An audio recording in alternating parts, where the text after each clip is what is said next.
Hello everyone. तो आज अपन solve करने वाले हैं आइडेंटिकल पार्टिकल्स की कुछ इंपॉर्टेंट प्रॉब्लम्स फॉर गेट और जेस्ट के लिए। Problem number 1। ठीक है। Consider 6 particle as shown below are placed. 6 particles जो है अलग अलग मास के वो गिवन है। ठीक है। और 1D बॉक्स का जो पोटेंशियल से वो गिवन है।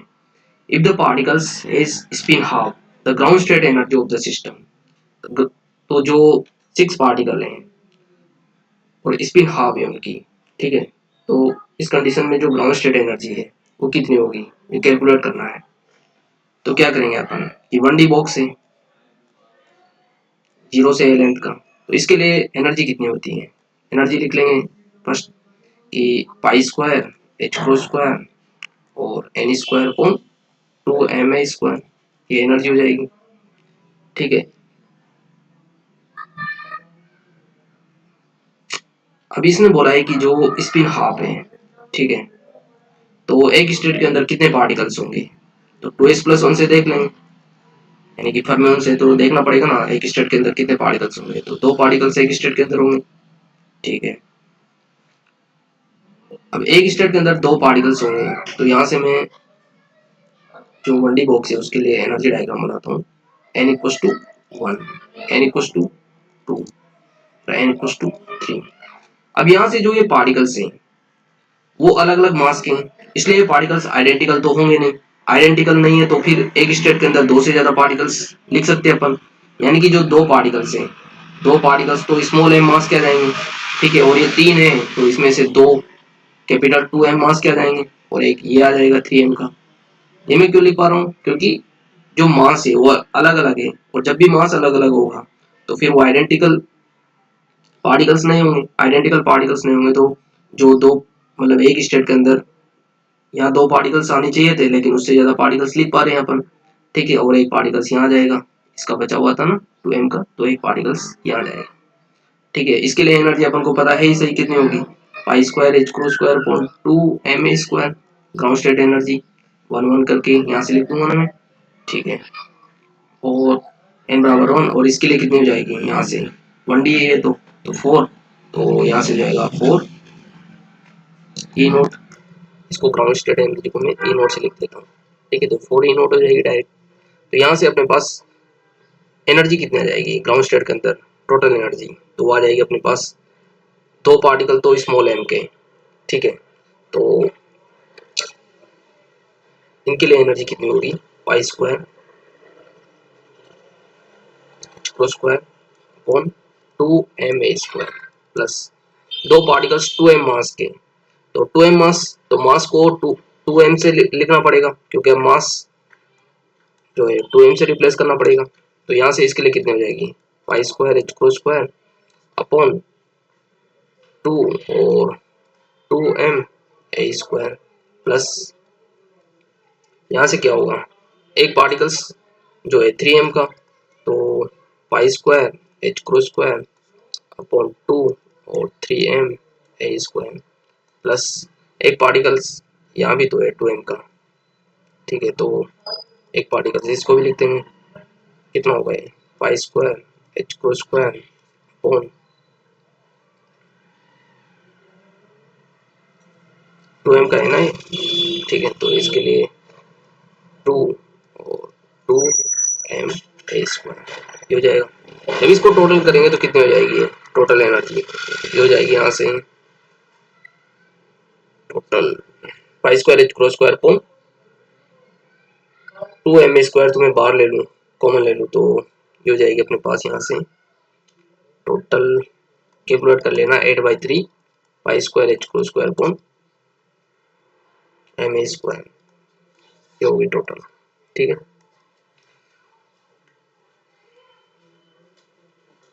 तो जब भी मास अगर अलग अलग है, सेम मास नहीं है, तो फिर वहां पे एक से ज्यादा पार्टिकल्स लिख सकते हैं अपन। ठीक है। नहीं तो एक स्टेट के अंदर 2 पार्टिकल्स आने चाहिए थे, बट यहाँ पे आइडेंटिकल पार्टिकल्स है ही नहीं तो फिर एक से ज्यादा पार्टिकल्स लिख पा रहे हैं अपन। ठीक है।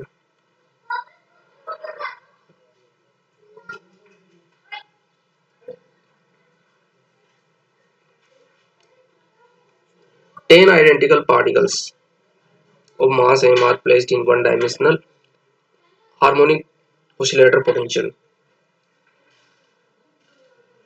If these particles are gluon initially, the ground state energy is epsilon naught. If all gluons are replaced by spin half quarks, then ground state energy calculate करनी है अपन को। तो ये कौन सा पोटेंशियल है? ये हाफ हार्मोनिक ऑसिलेटर पोटेंशियल है। तो हाफ हार्मोनिक ऑसिलेटर पोटेंशियल के लिए एनर्जी क्या होगी? n plus half h cross omega. तो n की ओड वैल्यू कोई एक्सेप्ट करेगा? n equals to 1 3 5 7 9 odd value को एक्सेप्ट करेगा क्योंकि हाफ हार्मोनिक ऑसिलेटर पोटेंशियल है। ठीक है, तो इस वाले एनर्जी डायग्राम क्या हो जाएगा इसके लिए? n equals to 1, n equals to 3, n equals to 5, n equals to 7, n equals to 9। तो ग्राउंड स्टेट एनर्जी क्या हो जाएगी इसके लिए? 3/2 h cross omega, 7/2 h cross omega, 11/2 h cross omega. यहाँ कितनी हो जाएगी? तो हो जाएगी 15/2 h क्रॉस ओमेगा और यहाँ हो जाएगी 19/2 h क्रॉस ओमेगा। ठीक है, तो इसने बोला है कि जो कहाँ गया, if these particle are gluon initially the ground state energy is E naught। तो ग्लूऑन शुरुआत में जो इनिशियली जो पार्टिकल्स है वो ग्लूऑन है, 10 पार्टिकल्स हैं वो ग्लूऑन है। ठीक है, तो ग्लूऑन की जो स्पिन होती है वो क्या होती है? 1, दैट मीन्स बोसोन पार्टिकल्स हैं। अगर बोसोन पार्टिकल्स हैं ये, तो ये पाउली एक्सक्लूजन प्रिंसिपल को फॉलो ही नहीं करेंगे। जब पाउली एक्सक्लूजन प्रिंसिपल को अगर फॉलो ही नहीं करेंगे तो एक स्टेट के अंदर कितने भी पार्टिकल्स हो सकते हैं? तो पूरे के पूरे जो 10 पार्टिकल्स है वो एक स्टेट के अंदर आ जाएंगे। तो पूरे 10 के 10 पार्टिकल्स कहाँ आ जाएंगे? यहीं आ जाएंगे। इसकी ग्राउंड स्टेट एनर्जी क्या होगी? और ग्राउंड स्टेट एनर्जी को इसने बोला है कितनी? ये रहा एप्सिलॉन नॉट, यानी कि ground state energy 10 into 3/2 h cross omega, यानी कि 15 h क्रॉस ओमेगा इसकी ग्राउंड स्टेट एनर्जी आ गई। ठीक है, अब इसने बोला है कि जो gluon are replaced by spin half quarks, जो ग्लूऑन है वो स्पिन हाफ क्वार्क से रिप्लेस्ड कर दिए जाते हैं। यानी कि जो स्पिन हाफ का मतलब क्या हो गया? फर्म्यून्स हो गया। वो फर्म्यून्स हो गया तो फिर जो 10 पार्टिकल्स थे पहले ग्लूऑन थे, अब क्या हो गए? फर्म्यून्स। फर्म्यून्स अगर हो गए और स्पिन हाफ है तो अपन देख सकते हैं कि एक स्टेट के अंदर कितने पार्टिकल्स लाई करेंगे। तो एक स्टेट के लिए लाई करने के लिए कितना देखेंगे? 2s + 1, और स्पिन हाफ है तो 2 पार्टिकल्स जो है एक स्टेट के अंदर आएंगे। ठीक है, तो यहाँ पे 2 पार्टिकल्स, 2 पार्टिकल्स यहाँ 4, 2 पार्टिकल्स यहाँ 6, 2 पार्टिकल यहाँ 8 और 2 पार्टिकल्स यहाँ 10 पार्टिकल्स हो गए। तो इसके लिए एनर्जी निकाल लेंगे फर्मियंस के लिए, जब क्वार्क से रिप्लेस कर रहे हैं उसके लिए कितने हो जाएगा? ये यहाँ से 2 पार्टिकल सब जगह आ रहे हैं ना, तो 2 कॉमन ले लूँ और नीचे वाला जो 2 है h क्रॉस ओमेगा बाई 2 वो भी कॉमन ले लूँ। तो यहाँ से कितना हो जाएगा फिर? 3 + 7 + 11 + 15 + 19, तो ये कितना हो जाएगा? 55/2, 55 और ये तो कैंसिल आउट हो गया ना 2, तो 55 h क्रॉस ओमेगा ये आ गया अपने पास जब स्पिन हाफ क्वार्क से रिप्लेस कर रहे हैं अपन ग्लूऑन को। ठीक है, अब इसको मैं मल्टीप्लाई कर दूं इसको कितने से? 15 से ऊपर नीचे अगर मल्टीप्लाई कर दूं मैं इसको तो कोई फर्क थोड़ी पड़ेगा। तो देखो 15 h क्रॉस ओमेगा ये क्या बन गया? 15 h क्रॉस ओमेगा ये वाला बन गया जो ग्लूऑन थी तब ग्राउंड स्टेट के अंदर एनर्जी थी एप्सिलॉन नॉट। तो यहाँ से E इक्वल्स टू 55/15 और एप्सिलॉन नॉट। तो इसको मैं 5 से कट कर दूं तो 11/3 एप्सिलॉन नॉट ये एनर्जी आ जाएगी। ठीक है, बस ग्लूऑन की स्पिन वगैरह ध्यान रखनी है कि ग्लूऑन की जो स्पिन होती है वो हाफ होती है। ठीक है, 7 तो इजी सा क्वेश्चन है, यही कर देते हैं इसको। Consider 5 particles inside a one dimensional box of length a. 5 particles हैं। ठीक है, 5 पार्टिकल्स हैं और one dimensional box of length है। ठीक है, one dimensional box of an a. 5 में से जो 3 पार्टिकल्स हैं वो तो रख रहे हैं स्पिन 3/2, 3 पार्टिकल्स जो है वो तो स्पिन 3/2, और 2 पार्टिकल्स जो हैं वो स्पिन हाफ रख रहे हैं। ठीक है, अब जब भी स्पिन जो है वो अलग अलग आ रही है तो पार्टिकल्स जो है आइडेंटिकल पार्टिकल्स नहीं है, ये ध्यान रखना पड़ेगा। तो इस वाली स्टेट के अंदर जो है कितने पार्टिकल्स होंगे, तो इस प्लस वन से देख लेंगे तो कितने 4 पार्टिकल्स रख रहा है ये, और ये कितने रखेगा 2 पार्टिकल्स। टोटल कितने पार्टिकल्स थे अपने पास 5। तो और वन ये बॉक्स था इस तरह से, तो इसके अंदर यहाँ से कितने आ जाएंगे,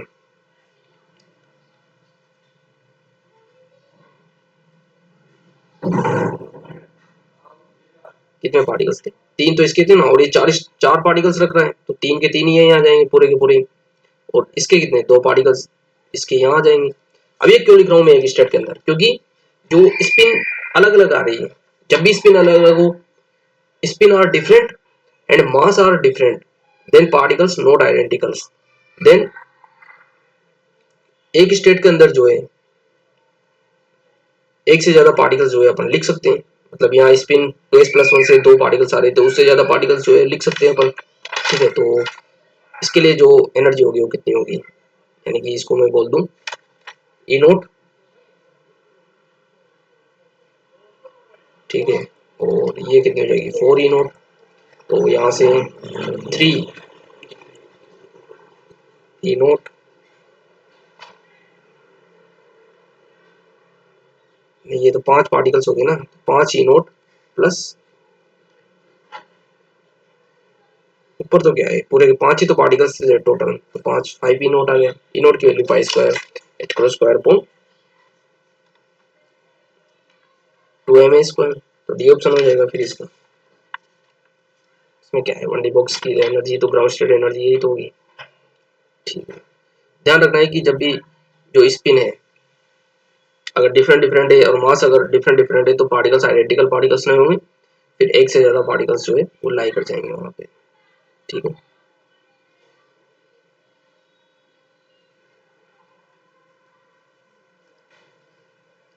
question number 8। 3 identical particles of mass m and spin half are placed in a three-dimensional box of length a by 2a. The ground state energy of the system. 3 dimensional box given है। ठीक है, तो 3 dimensional box के लिए energy क्या होती है, pi square h cross square upon 2m, और bracket M square upon A square plus N square upon B square plus L square upon C square. Ground state के लिए जो है कितनी हो जाएगी, ग्राउंड स्टेट के लिए एम एन एल जो है वो 1 1 हो जाएंगे। ठीक है, और ए बराबर ए है और बी बराबर कितना है a/2, और सी सी ए जो सी है वो कितना हो जाएगा ए। यहाँ से ग्राउंड स्टेट एनर्जी डायरेक्ट लिख दूं मैं, तो ग्राउंड स्टेट एनर्जी कितना आ जाएगी 3D हार्मोनिक, 3D बॉक्स के लिए, हार्मोनिक नहीं सॉरी, बॉक्स 3D बॉक्स के लिए वो हो जाएगी 6 पाई square h cross square upon 2m square. ठीक है, और फर्स्ट एक्सरसाइज स्टेट के लिए क्या करेंगे 1 1 2। ठीक है, यानी कि एम एन से कंपेयर करके, और ए बी सी की वैल्यू गिवन है ही सही, ए और a/2 और ये ए, तो यहाँ से जो फर्स्ट एक्सरसाइज स्टेट है उसके लिए एनर्जी कितनी हो जाएगी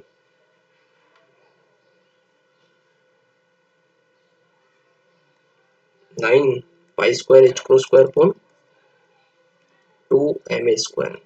ठीक है, तो ग्राउंड स्टेट और फर्स्ट एक्सरसाइज स्टेट दोनों के लिए एनर्जी लिख दी फर्स्ट एक्सरसाइज स्टेट के लिए। ठीक है, अब इसने बोला है कि 3 identical particle of mass m and spin half, यानी कि स्पिन हाफ है, तो एक स्टेट के अंदर कितने पार्टिकल्स लाई करेंगे वो देख लेंगे यहाँ से, किस चीज से 2s+1 से, यानी कि 2 पार्टिकल्स जो है वो लाई करेंगे एक स्टेट के अंदर, और 3 आइडेंटिकल पार्टिकल्स थे अपने पास, तो 2 तो यहाँ आ गए और एक यहाँ आ जाएगा। तो टोटल एनर्जी क्या हो जाएगी ग्राउंड स्टेट के अंदर 2 इंटू और 6 पाई square h cross square upon 2m square, 6 पाई square h cross square upon 2m square plus 1 particle से उसको एनर्जी से मल्टीप्लाई कर देंगे कितना 9 पाई square h cross square upon 2m square. ठीक है, तो ये एनर्जी आ जाएगी यहाँ से, तो टोटल इसको ऐड करेंगे तो कितना आ जाएगा टोटल टोटल ऐड करेंगे तो याद आएगा 21/2 पाई स्क्वायर एच को square upon m a square. इसमें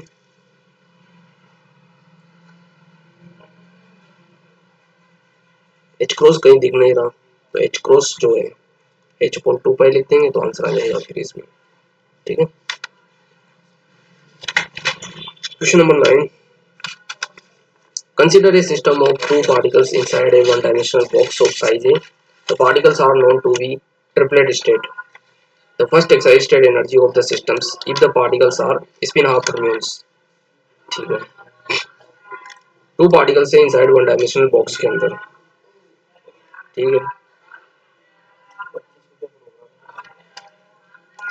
तो इसने बोला है कि जो the particles are known to be triplet state, यानी कि ट्रिपलेट स्टेट का मतलब 2s+1 = 3, यानी कि स्पिन 1 आ रहा है, मतलब जो स्पिन वाला वेव फंक्शन है वो कौन सा है, सिमेट्रिक है, सिमेट्रिक आ रहा है।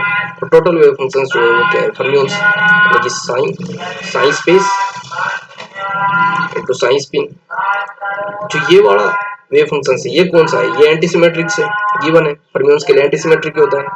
तो ये वाला अगर सिमेट्रिक है तो जो ये साइन स्पेस है वो कौन सा वेव फंक्शन होना चाहिए, वो वेव फंक्शन होना चाहिए एंटी सिमेट्रिक, तभी जो टोटल वेव फंक्शन है वो फर्मियंस का वो एंटी सिमेट्रिक आएगा। तो ये कब होगा, जब एंटी सिमेट्रिक स्पेस का वेव फंक्शन जो अभी इसने बोला है ना, एक मिनट, 1D बॉक्स है और कितने पार्टिकल्स थे,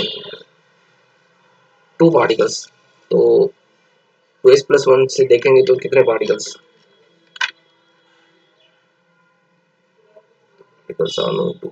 ट्रिपलेट स्टेट, 2 पार्टिकल्स, तो 2 पार्टिकल्स यहाँ पे और 1 पार्टिकल्स यहाँ पे। ठीक है, तो अब ये वाला जो वेव फंक्शन है ये बोल रहा है कि जो स्पेस वाला पार्ट है वो एंटी सिमेट्रिक होना चाहिए। तो एंटी सिमेट्रिक कब होगा, एंटी सिमेट्रिक तभी होगा जब जो वेव जो पार्टिकल्स है वो अलग अलग स्टेट के अंदर हो। तो ये वाला सिनारियो ना हो के इसमें कौन सा ये वाला सिनारियो बनेगा कि एक पार्टिकल्स यहाँ पे 3 अलग अलग। ठीक है, तो अब इसके लिए एनर्जी लिख देंगे बस कि कांस्टेंट एनर्जी ई नोट, एक पार्टिकल्स यहाँ पे है तो 4 ई नोट प्लस 9 ई नोट, तो 14 ई नोट, और ई नोट 1D बॉक्स के लिए पाई स्क्वायर एच को स्क्वायर अपॉन 2ma स्क्वायर, तो यानी कि 14, तो 2 से ये 14 कैंसिल आउट हो जाएगा तो 7 पाई स्क्वायर एच को स्क्वायर अपॉन ma स्क्वायर। ठीक है, ये ऑप्शन 10।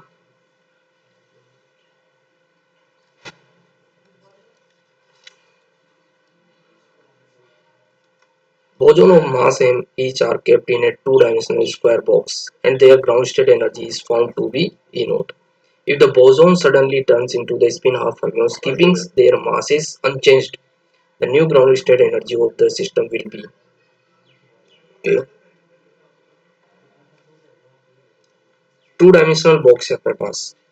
ठीक है, the boson of mass m each are kept 2D square box, तो 2D बॉक्स के लिए जो एनर्जी होती है वो क्या होगी, 2D बॉक्स के लिए एनर्जी होगी pi square h cross square upon 2m A square M square plus N square. ठीक है, तो ग्राउंड स्टेट तो जो होती है वो हमेशा नॉन डिजेनरेटिव होगी। ठीक है, ग्राउंड स्टेट अगर नॉन डिजेनरेट है तो E11।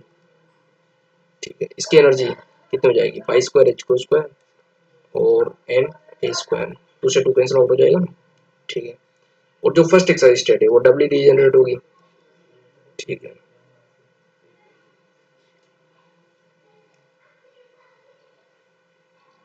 1 2 और 2 1, इसकी एनर्जी कितनी होगी, इसकी एनर्जी होगी 5/2 पाई स्क्वायर एच को square upon m a square. ठीक है, और यहाँ पे जो है बोसोन जो है वो 7 बोसोन दे रखे हैं इसने। ठीक है, वो लिख लेना 7 बोसोन, 7 बोसोन है, तो बोसोन तो पाउली एक्सक्लूजन प्रिंसिपल का फॉलो करते ही नहीं है, तो पाउली एक्सक्लूजन प्रिंसिपल का अगर फॉलो करते नहीं है तो एक स्टेट के अंदर कितने भी पार्टिकल्स हो सकते हैं, साथ के साथ पार्टिकल्स कहाँ जाएंगे, ग्राउंड स्टेट के अंदर आ जाएंगे, तो एनर्जी कितनी हो जाएगी इसके लिए। और इसने एनर्जी भी बोली है कि जो बोसोन जो 7 बोसोन है उनके लिए जो एनर्जी है ग्राउंड स्टेट के अंदर वो ई नोट है, तो 7 और pi square h cross square upon m a square ये आ जाएगी। ठीक है, अब इसने बोला है कि जो 7 बोजोन है वो रिप्लेस कर दिया